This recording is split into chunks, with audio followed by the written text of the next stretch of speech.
persécutés pour leurs croyances religieuses.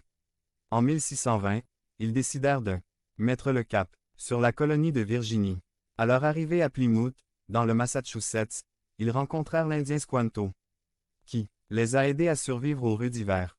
Beaucoup moururent de pneumonie et de scorbut. Lorsqu'ils ont récolté leur premier maïs, ils ont décidé d'organiser une fête pour célébrer. Les soldats défilaient, sonnaient des trompettes et tiraient à blanc.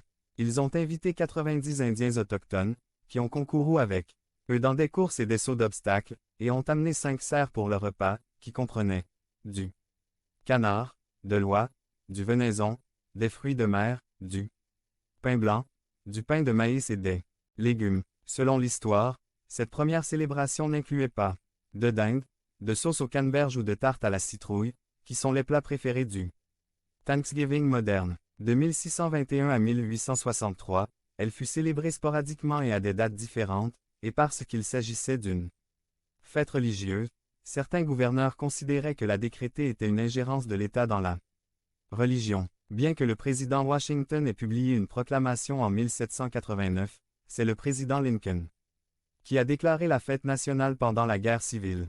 Au Canada, elle n'est pas célébrée le 4e jeudi de novembre, mais un lundi d'octobre. Anecdote. Je lisais cette semaine l'histoire de cette femme qui, comme toute bonne mère, se précipitait pour essayer d'atteindre tous les objectifs quotidiens qu'elle s'était fixés, et en plus, elle avait un rendez-vous médical avec le spécialiste, pour lequel j'étais en retard. Alors, au milieu de sa précipitation, elle ne parvenait pas à trouver une bonne place pour se garer, alors, angoissée, elle leva sa prière vers le ciel. Seigneur, s'il te plaît, fais-moi le miracle de me fournir une place pour me garer non. Elle venait de dire cela, lorsqu'une voiture commença à partir, laissant libérer à la meilleure place, ce à quoi elle s'empressa d'ajouter laisse tomber, Seigneur, j'en ai déjà trouvé une. S'il y a un péché le plus répandu aujourd'hui, surtout parmi les croyants, c'est bien l'ingratitude. Devenez membre de la chaîne et AIDEZNOUS à propager la parole de Dieu dans le monde entier. Samedi 16 mars 2024. Si vous croyez en la puissance de Dieu, commentez 11.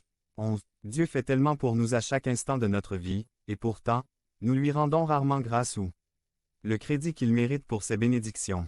Beaucoup d'entre nous qui se disent chrétiens, parfois nous ne prions même pas pour la nourriture quand nous sommes à table, encore moins pour d'autres choses de la vie.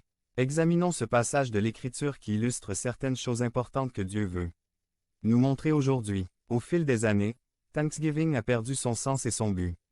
1. La signification de merci. 3 significations données au jour de Thanksgiving.